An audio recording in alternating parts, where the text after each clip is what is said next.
যেখানেও রাস্তা বোঝায় এখানেও উন্নয়ন, শিক্ষা, স্বাস্থ্য আর এলাকার ওভারঅল ডেভেলপমেন্ট অটোমেটিক পৌঁছায়। হ্যালো বন্ধুরা, আশা করি সব ভালো আছেন। আপনারা দেখরা এটা একটা বিলের মাঝে দিয়ে আমি যাই আর হ্যাঁ, এটা বিলের মাঝে দিয়া। আপনারা যারা খাটিগোড়া এলাকার তারা নিশ্চয়ই জানেন ভারতমালা প্রকল্প, যেটা মালুয়া ক্রস করিয়া মাদারপুর, করৈখান্দি, লাঠিমারা, জগদীশপুর হইয়া, যেটা খাটিগোড়ার সাইড দিয়ে গিয়া মেঘালয় রোড, যেটা আগের ওই রোড ক্রস করিয়া মদুয়াতে 5 গ্রামের দিকে গেছে। এই রোডটা আমি এখন বর্তমানে করেখান্দিতে গিয়া এই রোডে উঠেছি। তো বহুত দিন থেকে দেখি আর এই রোডটা বনাত আছিল। হঠাৎ করিয়া দেখলাম যে এই রোডটা অলমোস্ট কাজের কোনো যেটা হয় পিস দেওয়া মনে হয়, হয়তো ওইটাই বাকি আছে। বাকি সেন্টি ফালানি, তারপরে যে আপনার রুলিং করা, সব কিছু অলমোস্ট কমপ্লিট। তো দেখি আমি ভাবলাম এটাতে যাই। এই জায়গাটা অ্যাকচুয়ালি ডাইনবাউ পুরোটা বিল এরিয়া।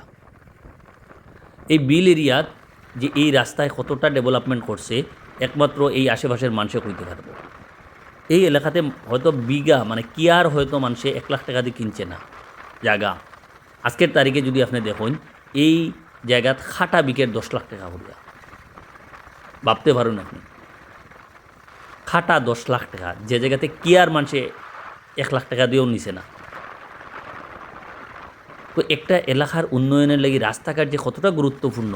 আর এই রাস্তাটা যখন ওপেনিং হয়ে যাব, যখন মালুয়া মাদারপুরের ব্রিজটা হয়ে যাব, যখন ব্রিজ ক্রস হওয়ার পরে এটা পুরা ফাংশনাল হয়ে যাব রাস্তাটা, তো এই এলাকাটার কী ধরনের উন্নয়ন, কী ধরনের ডেভেলপমেন্ট হইব আপনি একবার ভাবিয়ে দেখতে পারবেন। এটাই নিয়ে বাবুয়ে মোটামুটি আপনি এখন জগদীশপুরের সাইডে দেখরা এই যে স্ট্রকগুলা, জগদীশপুর ক্রস করিয়া এটা সামনের দিকে আমি আগাইতে আছি। তো আমি অ্যাকচুয়ালি ভাবতেও পারছি না যে কেউ ভাবতে পারছে না যে এত পিছিয়ে পড়া একটা অঞ্চল, যে খাটিগোড়া, এই কনস্টিটুয়েন্সিটা একদম শুরু থেকেই একদম অবহেলিত। এই এলাকার যদিও বহুত এমএলএ হয়েছেন, ইউডিএফ থেকে হয়েছেন, কংগ্রেস থেকে হয়েছেন, বিজেপি থেকে বেশ কয়েকবার হয়েছেন, কিন্তু এলাকাটা বরাকবেলির মাঝে সবচেয়ে পিছিয়ে পড়া এলাকা। আর যেটা কিন্তু আবার বরাকবেলির এন্ট্রি পয়েন্ট। এই এন্ট্রি পয়েন্টটাই যে কনস্টিটুয়েন্সি, এই কনস্টিটুয়েন্সি এতটা পিছিয়ে পড়ার কোনো কারণ আছিল না। কিন্তু হ্যাঁ, এটাই ওয়াত আছিল। এখন আশার আলো এই ভারতমালা যে ব্রিজটা হয়েছে, রাস্তাটা হয়েছে, এই রাস্তায় যে জেলাখান বরাকের অন্যান্য মানুষের যোগাযোগ ব্যবস্থা ইজি করে, তার চেয়েও বেশি এই লোকাল মানুষের যে যোগাযোগ ব্যবস্থা, একমাত্র কমিউনিকেশনের রাস্তা আছিল গেমেন ব্রিজ খাটিগোড়া এলাকার। বদরপুরের দিকে যদি শিলচরের দিকে করতে হয়, তাছাড়া ওইদিকে যদি খালাইন গুড়িয়া রানের ফেরি হইয়া যাইতে হয় তাহলে শিলচর যাইতে হয়। এই ব্রিজ বা এই রাস্তা হওয়ার পরে মানুষের বরাকের অন্যান্য জায়গার লগে খাটিগোড়া অঞ্চলের মানুষের করিমগঞ্জের লগে হইন, শ্রীভূমির লগে হইন, আগরতলার লগে হইন, শিলচরের লগে হইন, গুয়াহাটির লগে বা মেঘালয় হইন, প্রত্যেকটা এরিয়াত কমিউনিকেশন এত ইজি করে লিখতে দেখে বহুত বেশি ভালো লাগে। এই কারণেই ভালো লাগে যে হয়তো স্বপ্নেও কেউ ভাবিছে না যে এই এলাকান একটা রাস্তা বনবো, এলাকান মানুষে বড় বড় স্বপ্ন দেখতে পারবো। ক্ষেতের মাটি, ইভেন ক্ষেতও বালা করে মানুষ করতো না, কারণ ফ্লাড হয়ে যেত এলাকায়। পাওয়া যায় রাস্তাটা দেখুন কত সুন্দর বানার। এই রাস্তাটা দেখুন এখনই যে এত সুন্দর লাগে, যখন এটা 4 লেনের কাজ কমপ্লিট হয়ে যাব তখন কতটা সুন্দর লাগতে পারে একবার ইমাজিন করা যায়নি। স্বপ্ন এলাকান লাগে আর কি, স্বপ্ন বাস্তব হইতে যায়। বিলের মাঝে দিয়া, হাওরের মাঝে দিয়া, যে জায়গা মানুষ কিতা একমাত্র রাত্রে হইলে শিয়ালোর শব্দ শোনা যাইত, আর ফ্লাডের সময় ফ্লাড হইত। এই এলাকার এই ধরনের উন্নয়ন সত্যি এই সরকারে এই রাস্তাঘাটের কারণে আমি যদিও পলিটিক্যাল না, তবুও যদি এই সরকারের কোনো গুণগান গাইতে হয়, হয়েও যদি আমার জিগায় যে বিজেপি সরকারের একটা ভালো কাজ হোক, হয়তো প্রত্যেকের কাছে বহুত আলাগ আলাগ থাকবো, যদি 1 নম্বরে থাকে আমার কাছে এটা হইল গিয়া রাস্তাঘাটের উন্নয়ন। আপনি এখান থেকে শুরু করিয়া এই রাস্তাটা গিয়া মদুয়াত শেষ হইব, মদুয়া থেকে আবার এটা তারিনপুর হইয়া ফ্লাইটটুকুর দিকে সম্ভবত হইয়া ফার্স্ট গ্রামে যাইব। ফার্স্ট গ্রাম থাকিয়া ওই সাইডটা আপনি যদি রিসেন্ট এই ডিসেম্বরের শেষের দিকে বা জানুয়ারির ফার্স্টের দিকে যদি আপনি শিলচর গেছেন, আপনি দেখরা যে শিলচর ফার্স্ট গ্রাম পরে থেকে লইয়া শিলচরের পুরা রাস্তাটা কতটা বড় করে,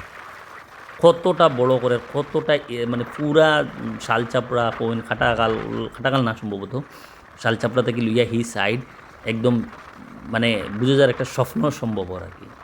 এদিকে শিলচরে ওভারব্রিজর সত্যি মানে এই সরকারের ধন্যবাদ দিতেই লাগে এই রাস্তাঘাটের উন্নয়নের লেগে, যেটা শুধু মানুষের যোগাযোগ ব্যবস্থা উন্নয়ন করতো না, এখানে কমিউনিকেশন যখন ইজি হয়ে যাব, অন্যান্য এই রোডের আশেপাশে প্রচুর জায়গা আছে, মানুষই আরামসে এখানে ইন্ডাস্ট্রি করতে পারে, বহুত কিছু সম্ভাবনা এখানে আছে, স্কুল কলেজ এগুলো বাড়তে পারে। আরেকটা জিনিস ইন্টারেস্টিং, আপনারা রাইট সাইডে দেখরা এই যে সবুজ সবুজ যে তাম্বুগুলা, এগুলো অ্যাকচুয়ালি কিছু মানুষের ইন্টারেস্টিংলি এখানে নার্সারি শুরু করিয়া যখন হয়তো বা ওলা লাগছিল যে কোন দিকে এক্স্যাক্ট ভারতমালার ডিমার্কেশন হইব জানে না, তো এরিয়াটা বুঝছে এই এরিয়া দিয়ে যাইব, পুরো এরিয়াতেই নার্সারি বানাইছিল যাতে রিম্বার্সমেন্ট কিছু পায়। তো ডেফিনেটলি কিছু না কিছু রিম্বার্সমেন্ট পাইছে। বাকি সাইডে এই নার্সারিগুলো কতদিন থাকবো দেখার বিষয়। হ্যাঁ, তো এইদিকে দেখুন মানুষ হয়তো গাড়িগুলো চলাচল হয়তো বা শুরু করছিল, এর লাগে বস্তা দিয়া মানুষের চলাচলটা রেস্ট্রিকশন করছে, কারণ এখনও রাস্তাটা বনছে না। যদি মানুষ চলাচল করে তো বা গাড়িগুড়া চলাচল করে, দেন তারা কাজের ক্ষেত্রে প্রবলেম হইব। তো আমার বহুত বেশি একটা গুড এক্সপিরিয়েন্স এটা। আমি দেখতাম এই দিক দিকে বনের হয়তো আমি দেখছিলাম না। আবার কইয়ার এই রাস্তাটা হইল গিয়া ভারতমালা ব্রিজের মালুয়া মাদারপুর যে ব্রিজ ওর করিমগঞ্জ থেকে যাওয়ার মালুয়া ক্রস করার পরে মাদারপুর বা তেলিটিকর এই সাইডটা ক্রস করার পরেই কোরাখান্দি দেখিয়া এই ব্রিজ রাস্তাটা একদম অলমোস্ট বনি গেছে আপনার খাটিগোড়া ক্রস করিয়া মদুয়ার আশেপাশে গেছে গিয়ে রেললাইন পর্যন্ত। আর রেললাইনের আগে এটারে রেললাইনের লেগে হয়তো বা এখানে ওভারব্রিজ দিয়ে লইয়া যাইব। তো অতটুকুই এই রাস্তাটার আপডেট। এখন দুমদাম এখনও কাজ চলে, একদিকে রুলিং করে, একদিকে সেন্টি ফেলার, একদিকে মাটি ফেলার, হ্যাঁ একদম ওয়ার সিচুয়েশনে কাজ চলে। ধন্যবাদ ভিডিও